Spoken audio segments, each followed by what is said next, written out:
सलाम पाकिस्तान, मैं हूं ज़िशान मलिक। हेडलाइंस आपने जाने बुलेटिन का आगाज करेंगे। पाकिस्तान की सफारती महाज पर बड़ी कामयाबी। अमेरिका ने सदर जो बाइडेन का पाकिस्तानी एटमी असासों से मुताल्लिक बयान वापस ले लिया। गैर मुल्की खबर एजेंसी के मुताबिक अमेरिका का कहना है कि अमेरिका पूरा एतमाद है, पाकिस्तान अपने एटमी हथियारों की हिफाजत कर सकता है। वज़ीर आज़म शहबाज शरीफ और वज़ीर ख़ारजा बिलावल भुट्टो ज़रदारी ने अमरीकी सदर का बयान मुस्तरद किया था। अमरीकी सफ़ीर को दफ्तर ख़ारजा तलब करके शदीद एहतजाज के बाद मरासला थमाया गया था। और ये खबर सामने आ रही है कि अमेरिका के सदर जो बाइडेन ने जो बयान दिया था पाकिस्तानी एटमी असासों से मुताल्लिक, वो वापस ले लिया है। तो ये पाकिस्तान की सफारती महाज पर बड़ी कामयाबी करार दी जा रही है। गैर मुल्की खबरसां एजेंसी कहती है कि अमेरिका का कहना है अमेरिका पूरा एतमाद है, पाकिस्तान अपने एटमी हथियारों की हिफाजत कर सकता है। वज़ीर आज़म शहबाज शरीफ और वज़ीर ख़ारजा बिलावल भुट्टो ज़रदारी ने अमरीकी सदर का बयान मुस्तरद किया था। अमरीकी सफ़ीर को दफ्तर ख़ारजा तलब भी किया था। शदीद एहतजाज के बाद मरासला थमाया गया था। इस पर बात करते हैं सीनियर तज्ज़ियाकार मियां ताहिर साहब हमारे साथ मौजूद हैं। मियां ताहिर साहब, ये फतह करार दिया जाएगा इस हुकूमत की और इसकी सफारतकारी को, और ख़ास तौर पर उन लोगों के लिए एक जवाब है जो कह रहे थे कि पाकिस्तान या ये पाकिस्तान की जो हुकूमत है अमरीका के आगे लेट जाएगी। जी बिल्कुल, ये बहुत बड़ी कामयाबी है और मैं समझता हूँ कि ये टाइमली इसको स्पॉट किया गया और इस पे जो रिएक्शन था वो बड़ा ज़बरदस्त था। इसलिए कि देखें, जो बाइडेन ने ये बात यहाँ की है, वहाँ तो ये बहुत बड़ी बात नहीं लग रही थी, इसलिए कि वो रशिया पे और चाइना पे कमेंट्स कर रहे थे। और जिस तरह से जो बाइडेन ने तफसील के साथ रशिया और रशियन प्रेसिडेंट और चाइना और चाइनीज प्रेसिडेंट के बारे में गुफ्तगू की, उसके मुकाबले में पाकिस्तान के बारे में जो गुफ्तगू थी वो पासिंग रिमार्क्स उस वक्त नजर आ रहे थे। लेकिन पाकिस्तान ने इस पे फौरी तौर पे जो रिएक्शन दिया है वो बड़ा टाइमली था, बर वक्त था, इसलिए कि पाकिस्तान की अपनी पोजीशन जो है वो इस वक्त जो सूरत हाल खिते की है, और ख़ास तौर पे जो इंटरनली जो सूरत हाल है दाखिली तौर पे, कि इमरान खान जो है वो बार बार ये कह रहे थे कि मौजूदा हुकूमत और उनको लाने वाले जो हैं वो इस कदर नाअहल हैं और कि ये इनके हाथों में हमारा एटमी प्रोग्राम किस तरह से महफूज रह सकता है। आज भी उन्होंने कहा, आज भी उन्होंने एक इंटरव्यू में यही बात दोहराई है उसको। तो ये अगर ये बात उसको बर वक्त बिलावल भुट्टो ज़रदारी और ख़ास तौर पे वज़ीर आज़म शहबाज शरीफ और उससे भी पहले मियां नवाज शरीफ की तरफ से ये बर वक्त बयान ना आता और इसका नोटिस ना लिया जाता और डिमाश जो दिया अमेरिकी सफ़ीर को और अमेरिका से जो एहतजाज किया ये ना किया जाता, तो जाहिर है कि हमारे जो दुश्मन है वो इसके साथ खेलते। इसलिए भी ये ज़रूरी था कि पाकिस्तान इस वक्त ग्रे लिस्ट में था और जो कि निकलने वाला है और शायद अगले कुछ हफ्तों के अंदर पाकिस्तान ग्रे लिस्ट से निकल जाएगा, तो उस पे बड़ा इफेक्ट करता है। और जाहिर है कि एटॉमिक प्रोग्राम पाकिस्तान का जो है वो दुश्मनों की नजर पे खटकता है और दुश्मन इस पे नजर लगा के बैठे होते हैं और वो कोई भी कमजोरी हमारी पकड़ने को तैयार होते हैं। तो जो बाइडेन का बयान जो था वो उन लोगों के लिए, हमारे दुश्मनों के हाथ में एक बहुत बड़ा हथियार साबित होता और वो इसके साथ खेलते और देर तक इस पे रिएक्शन आता रहता और फिर हमारे लिए मिसाइल बनते। लेकिन इस पे बर वक्त जो रद्द अमल आया और फिर उस पे जो एहतजाज किया गया और मैं समझता हूँ कि बड़ा मौके पे किया गया और उसके नतीजे में जो हम अब अमेरिकी सदर ने जो अपना बयान वापस लिया है और उसकी तस्हीह की है, तो ये बड़ा खुशकुन है पाकिस्तान के लिए। और मौजूदा सूरत हाल में तो बहुत ही इसे मैं समझता हूँ कि पाकिस्तान को एक, आप समझें कि ठंडी हवा का झोंका मिला है बैरूनी सतह से, बैरूनी दुनिया से। तो मैं इस पे मुबारकबाद भी इस हुकूमत को देता हूँ और मैं समझता हूँ कि इससे आगे चलना चाहिए और हमें अब बिलावल भुट्टो ज़रदारी को खास तौर पे इस इशू को लेके तो कंसर्न क्वार्टर्स तक पूरी तरह से जाके अपनी एक दफा से, फिर हम पहले भी पूरी दुनिया को ये सारी बातें बताते रहते हैं और इसका सबको इल्म भी है, लेकिन ये जो शकूक शुबहात हैं, जाहिर है कि हमारे खिलाफ लॉबिंग होती है, हमारे मुखालिफिन मौजूद हैं और वो लॉबिंग पे अपने फंड्स लगाते हैं अपना पूरा जोर लगाते हैं, और खासतौर पे इंडिया जो जी। है और इजराइल के होते हुए, तो इसमें हमें हर वक्त जो है वो इस पे बड़ा मुहतात और बड़ा अलर्ट रहना पड़ता है। तो Bilawal Bhutto Zardari has this capacity कि वो इसको जाके रीट्रेट करेंगे और पूरी दुनिया को दोबारा से ये एश्योरेंस जो है वो देनी हो चाहिए उनको, ताकि ये दोबारा से कोई बात कर ना सके और क्लैरिटी आ जाए। ठीक है, इसी पर सलीम बुखारी साहब भी साथ ही हैं, उनसे भी बात कर लेते हैं। सलीम बुखारी साहब, एक तरफ वो हुकूमत थी, तजुर्बाकार शाह महमूद कुरैशी साहब वज़ीर ख़ारजा थे जो साबिक़ वज़ीर-ए-आज़म इमरान खान साहब को जो बाइडन से एक फ़ोन कॉल नहीं करवा सके, और दूसरी तरफ ये वो हुकूमत है, ना तजुर्बाकार वज़ीर ख़ारजा बिलावल भुट्टो ज़रदारी हैं और बकौल इमरान खान के चोरों की हुकूमत है। इन्होंने अच्छा रद्दअमल, मौसर रद्दअमल देकर जो बाइडन से उनका बयान वापस दिलवा लिया कामयाब सिफारतकारी के जरिए। कैसे कंपेरिजन करेंगे, कैसे देखते हैं इस बयान की वापसी को आप? देखिए, पहली बात तो यह है कि अमेरिका का सदर जो है, जो पाकिस्तान, जो दुनिया भर की एक सबसे बड़ी स्ट्रॉन्ग यानी सुपर पावर है, उसको फोर्स करना या उसको मजबूर कर देना कि वो अपना दिया हुआ एक बयान जो है वो वापस ले लेंगे, बहुत बड़ी डिप्लोमेटिक विक्ट्री है। इसको कोई भी अंडरमाइन नहीं कर सकता। और मुझे काफी खुशगवार हैरत है कि अब खान साहब जो इसको इनके इस बयान को लेके 2-3 दिन से लगे हुए थे, वो कल क्या कहेंगे, सुबह उठ के क्या सोचेंगे, वो किस तरीके से ये इस बयान के ऊपर रिएक्ट करेंगे। ये यकीनी तौर पर, जैसे मेरे साथी ने पहले कहा, ये बहुत बड़ी डिप्लोमेटिक विक्ट्री है। और ये जो शुबहात पैदा करने की कोशिश की गई थी, उसके पीछे भी एक पूरा माइंडसेट था, क्योंकि FATF का जिक्र किया मियां ताहिर साहब ने, बिल्कुल ठीक है, वो भी है। वर्ल्ड बैंक के साथ हमारे मुज़ाकरात हो रहे हैं, IMF के साथ हमारे मुज़ाकरात हो रहे हैं। ऐसे में ये बयान जो है अगर जारी रहता या इसको वापस न लिया जाता, तो इसके हमें बहुत नुकसानात हो सकते थे, इंटरनेशनल फाइनेंशियल इंस्टीट्यूशंस में भी और इधर अदरवाइज भी।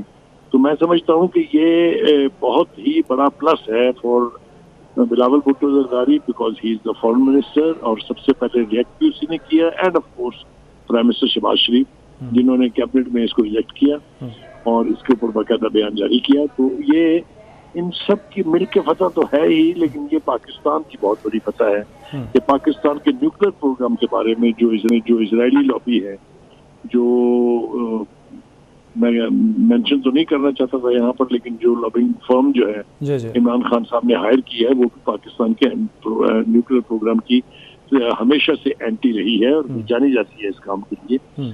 उनके लिए ये बहुत बड़ी मायूसी होगी। और पाकिस्तान के न्यूक्लियर प्रोग्राम के ऊपर जो ये कहा गया कि कमांड एंड कंट्रोल अथॉरिटी जो है, ये तमाम IAEA जो है, इंटरनेशनल एटॉमिक एनर्जी एजेंसी, उसके सेफ गार्ड्स के मुताबिक है। तो ये पाकिस्तान का जो पॉइंट ऑफ व्यू था, इसकी विंडिकेशन है।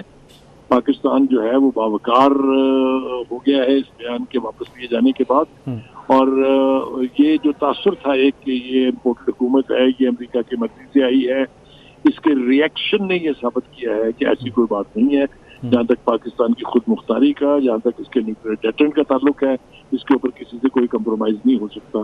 तो मैं समझता हूँ कि ये किसी एक पार्टी की, किसी एक फर्द की जीत नहीं है, बल्कि ये पाकिस्तान की जीत है कि पाकिस्तान के न्यूक्लियर प्रोग्राम के ऊपर जो एक्सपर्शन कॉस्ट की गई थी वो वापस ले ली गई है। ये बहुत बड़ी डेवलपमेंट है। बिल्कुल, ये पाकिस्तान की जीत है और पाकिस्तान मुखालिफिन की शिकस्त भी है, बहुत बड़ा करारा जवाब भी है उन लोगों को। असली बुखारी साहब, इमरान खान साहब ने जो ट्वीट किया था वो तो ये खदशा जाहिर कर रहे थे कि जो गवर्नमेंट है ये कौमी सलामती पर मुकम्मल समझौता कर देगी, मुझे ये डर है। और असद कैसर साहब ने नसीम ज़हरा पाकिस्तान प्रोग्राम में बात करते कहा था कि जितने भी लोग हैं, ये उन्होंने नाम लिए थे हुकूमत के जितने जोमा हैं, कि ये सब अमेरिका के आगे लेट जाएंगे। सर, वो जो उनकी उम्मीदें थी या खदशात थे वो तो पूरे नहीं हुए। इसमें बिलावल भुट्टो जरदारी जो बकौल इमरान खान के या PTI के एक नातजुर्बाकार वज़ीर ख़ारजा, लेकिन जिस तरह से वो मुलाकातें कर रहे हैं, जिस तरह से उनकी आवभगत होती है, वेलकम किया जाता है, यूरोपीय वज़ीर ख़ारजा हों या खुद अमेरिका में उनकी मुलाकातें हों, तो कामयाब डगर पर वो चल रहे हैं। देखिए, वो एक फॉरेन एजुकेटेड आदमी है, उनका एक्सपोजर वे बना है, पूरी दुनिया वो घूमे हुए हैं।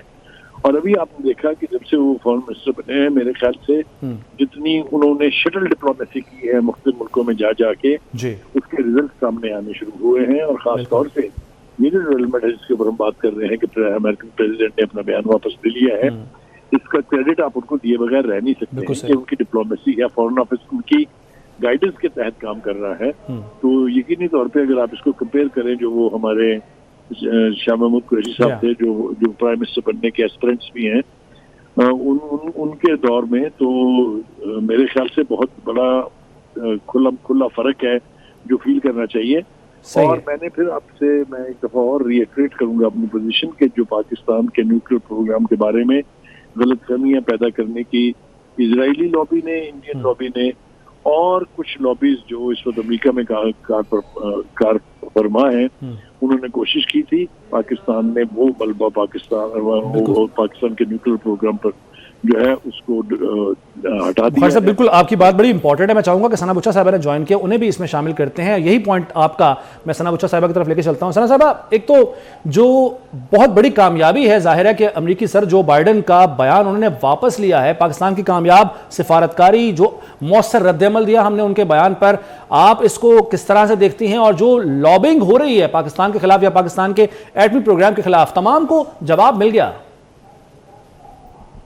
जी, मेरा ये ख्याल है कि इमरान खान साहब को आज चैन से नींद आएगी, क्योंकि इमरान खान साहब को बहुत फिक्र थी कि हम मुल्क की सिक्योरिटी पर समझौता कर लेंगे और उनको बहुत डर था कि हम अपने आसे जो है एटमी शायद उनको खोना दें। तो मेरा ख्याल है इमरान खान साहब को बहुत सुकून की नींद आएगी। और बाकी जो मेरा ख्याल है कि बिलावल भुट्टो जरदारी साहब ने कोई शुरू नहीं हो गए थे इमरान खान साहब की तरह की साजिश हुई है, हमारे खिलाफ ये बात हुई है, हमारे खिलाफ वो बात हुई है। उन्होंने उस वक्त भी यही कहा था बिलावल भुट्टो जरदारी साहब ने कि ये बात एक फंड रेजिंग इवेंट पे कही गई है, ये कोई ऑफिशियल नैरेटिव नहीं है। और जो ऑफिशियल सिक्योरिटी इदारे एक दूसरे से गुफ्तगू करते हैं, हमारे आर्मी चीफ भी एक हफ्ता रहकर आए हैं जो बाइडन समेत और उन तमाम सिक्योरिटी इदारों से मुलाकात की है। अगर तो कहीं कोई प्रॉब्लम होता तो वहाँ पे पॉइंट आउट किया जाता और जाहिर है कि हमें किसी और लेवल पर नहीं पता चलता। तो जाहिर है कि ये खदशात वहाँ पे नहीं थे। और अगर ये कोई इस तरह से कोई बात उनसे स्लिप ऑफ टंग हो भी गई है बाइडन से, तो जाहिर है कि हमने जो एक अपना रजिस्टर कराया, हमने उस बयान की मज़ामत की, तो उसके बाद डेफिनेटली वहाँ से इस तरह का रिस्पॉन्स आया। And I think that is a very good move कि आप एक चीज़ नापसंद करते हैं, आप उसको अपने खिलाफ समझते हैं कि किसी ने आपको इस तरह का इल्ज़ाम धरा है या आपको नुकसान हो सकता है, तो आप उनको एक तरीके से, एक जिम्मेदारी से, एक जिम्मेदार कौम की तरह से उनको रिएक्शन देते हैं, जो कि एक तरीका का वजह है। आपने सचिव को बुलाया, आपने उनको बताया बड़ा स्टर्न तरीके से, उन्होंने आपको आज आप देखिए कि उन्होंने भी यूटर्न ले लिया, बाइडन साहब ने भी यूटर्न ले लिया अपने स्टेटमेंट पर। पर मेरा नहीं ख्याल कि अमेरिका का कोई बुनियादी तौर पर पाकिस्तान के लिए खतरा होना, क्योंकि खतरनाक तो अमेरिका खुद भी बहुत है, खतरनाक तो पूरी मुस्लिम उम्मा में हमारे मिडिल ईस्ट कंट्रीज भी बहुत खतरनाक है। खतरनाक होने में तो बहुत सारे लोग खतरनाक होते हैं, लेकिन जाहिर है कि हमें भी अपनी इंट्रोस्पेक्शन करने की जरूरत है कि हमारे मुल्क में ये तासुर क्यों जा रहा है कि हम अपने एटमी मफाद या अपने मुल्की मफाद से हटकर कुछ फैसला कर सकते हैं। हमारे मुल्क में केओस तो बहरहाल पॉलिटिकल है, जिसको I think we need to समझ। बिल्कुल ठीक है, ये तासुर बहरहाल इससे ज़ायल होगा। बहुत शुक्रिया सना बुच्चा साहिबा, सलीम बुखारी साहब और मियां ताहिर साहब, आपने इस अहम खबर पर अपना तजिया दिया। और नाज़रीन आगे बढ़ते हैं। इसकी कायमा कमेटी पेट्रोलियम के इजलास में पेट्रोलियम डिवीज़न की नाअहली और बदइंतज़ामी की वजह से कुदरती गैस के शोबे में सालाना 35 अरब रुपए के नुकसानात का इंकशाफ हुआ। कुदरती गैस में मुतलका शोबों की नाअहली और गफलत के बायस सालाना $2 अरब के नुकसानात के मामले पर डीजी गैस ने कमेटी को ब्रीफिंग में बताया कि कुदरती गैस के सालाना $2 अरब के नुकसानात के नंबर्स बढ़ाकर पेश किए गए। हमारे रिकॉर्ड के मुताबिक सालाना 35 अरब रुपए के नुकसानात हो रहे हैं।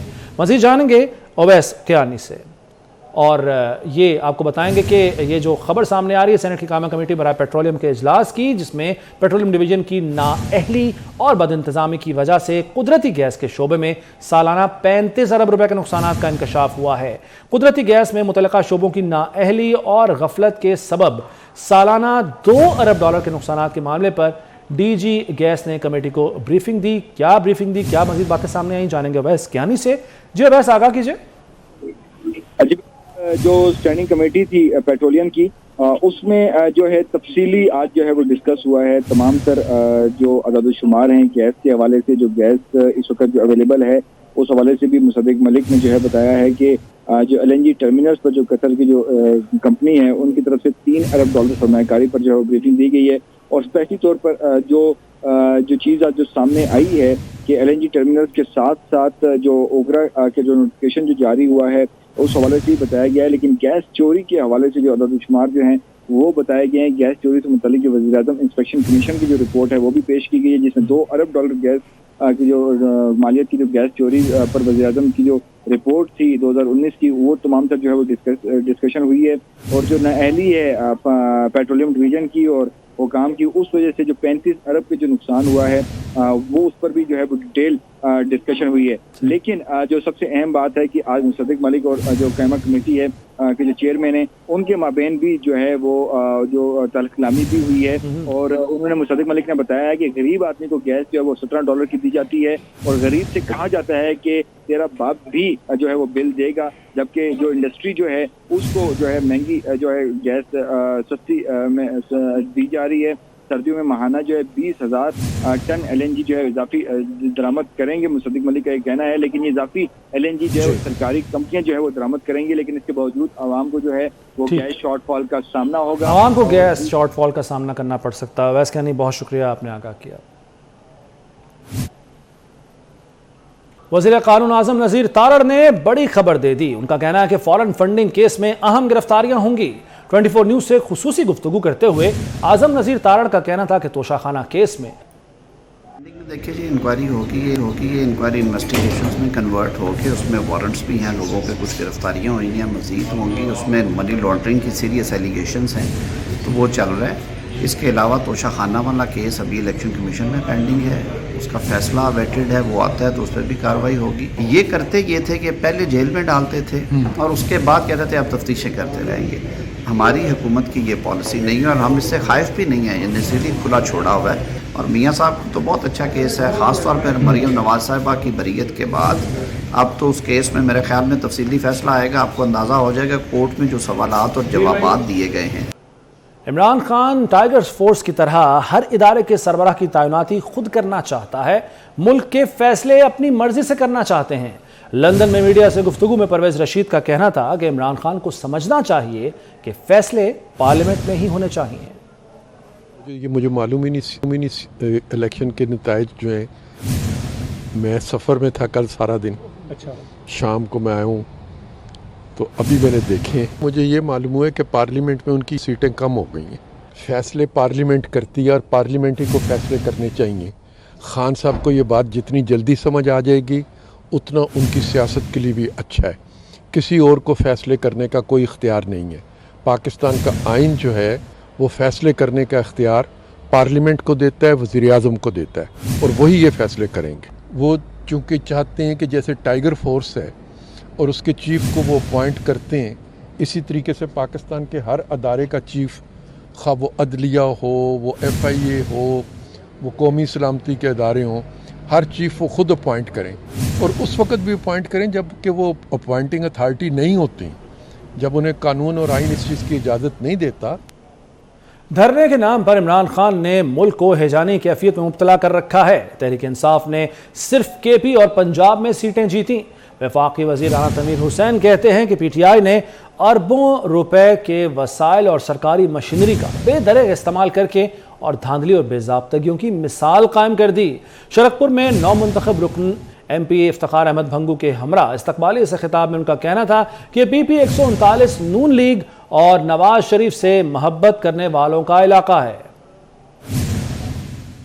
सानेहा कारसाज पर PP रहनुमा सईद गनी का कहना है कि पीपल्स पार्टी की तारीख कुर्बानियों से भरी हुई है, जिसका आगाज़ शहीद जुल्फ़िकार अली भुट्टो ने किया। उनका मजीद क्या कहना था, आइए देखते हैं। हम शोहदाए कारसाज को खराज अकीदत पेश करने के लिए हर बरस एक जलसा मुनक़िद करते हैं। इस बरस जलसे के बजाय पार्टी क़यादत ने यह फैसला किया कि हम मुल्क के मुख्तलिफ मकामात पर इन शोहदा की साले सवाब के लिए कुरान खानी का इनेकाद करेंगे, यादगार शोहदा पर हाजिरी देंगे, शोहदा की कब्रों पर हाजिरी देंगे, उनके लिए दुआ मग़फ़िरत करेंगे, उनकी फैमिलीज़ को हमारे पार्टी के मुख्तलिफ जो दोस्त हैं वो विज़िट करेंगे और ये सिलसिला हमने जारी रखा हुआ है। मैं ये समझता हूँ कि पाकिस्तान पीपल्स पार्टी की जो सियासी तारीख़ है, जो सियासी जिद्दोजहद है, जो कुर्बानियों से भरी हुई है और इन कुर्बानियों का आगाज़ शहीद जुल्फ़िकार अली भुट्टो से होता है। हमारे सैकड़ों कारकुनान हैं जिन्होंने अपनी जानें कुर्बान की हैं, जेलें काटी हैं, कोड़े खाए हैं। लेकिन 18 अक्टूबर का जो वाक़या है वो पाकिस्तान पीपल्स पार्टी नहीं बल्कि पूरी दुनिया में जो सियासी जमातें हैं या जो पुरअमन सियासी कारकुनों पर जो दहशतगर्दी के वाक़यात हुए हैं उनमें से एक बड़ा। बहरिया टाउन इंटरनेशनल अस्पताल कराची में वर्ल्ड हार्ट डे के हवाले से मुफ्त हार्ट स्क्रीनिंग का अहतमाम किया गया। कैंप का मकसद आवाम में दिल के अमराज के हवाले से आगाही पैदा करना और जल्द अज जल्द तशखीस को यकीनी बनाना था। डॉक्टर यासिर पराचा की ज़ेर निगरानी कैंप में माहिर अमराज क़ल्ब, पैरामेडिकल स्टाफ और माहिर ग़िज़ाइयत ने खिदमत अंजाम दी। मरीजों को 20% रियायत पर एंजियोग्राफी और लेबॉर्ट्री टेस्ट, इकोकार्डियोग्राफी और ETC की सहूलियात भी फराहम की गईं। कैंप में नामवर शोबिस शख्सियात यासिर हुसैन और अनुश अब्बासी के अलावा अंदरून सिंध और बलूचिस्तान से भी लोगों की बड़ी तादाद ने शिरकत की। Khyber Pakhtunkhwa culture and tourism authority के ज़ेर तमाम बाजौड़ फेस्टिवल रंगारंग तकरीब के साथ इख्तिताम पजीर हो गया। फेस्टिवल में फ्रंटियर 4x4 क्लब के ताउन से jeep rally, motor bike rally और साइकिल रेस का इनेकाद किया गया। देखते हैं आमिर शहजाद की रिपोर्ट। बाजोड़ में सियासत को बहाल करने के लिए Khyber Pakhtunkhwa culture and tourism authority ने सजाया रंगारंग मेला, जिसमें बच्चों के लिए मुख्तलिफ स्टॉल्स भी लगाए गए थे। रैली के अलावा मोटर बाइक और साइकिल रैली का भी इनेकाद किया गया, जिसमें बड़ी तादाद में शुरका ने हिस्सा लिया। ने बहुत इंजॉय किया, उसमें एटमॉस्फेयर बहुत मजेदार था, बहुत ही नाइस लोग यहाँ के, बहुत ही खूबसूरत एरिया है और इवेंट को हमने काफी इंजॉय किया। इन फेस्टिवल्स का मकसद लोगों को अमन का पैगाम देना है और साथ साथ टूरिज्म को भी प्रोमोट करना है। बाजौड़ में ये पहला फेस्टिवल है हमारा और फर्स्ट ऑफ इट्स काइंड भी है। ये 2 दिनों पर मुनहसर था। पहले दिन डिफरेंट स्पोर्ट्स एक्टिविटीज़ और साथ साथ म्यूज़िक का फेस्टिवल भी साथ साथ था। फेस्टिवल में रिवायती मौसीकी की महफिल भी सजाई गई, जिसमें मकामी फनकारों ने अपनी आवाज़ का जादू जगाया। आमिर शहजाद, बाजौड़, 24 न्यूज़ स्टूडियो से फिल वक्त इतना ही। मजीद खबरों और अपडेट्स के लिए देखते रहिए 24 न्यूज़ HD।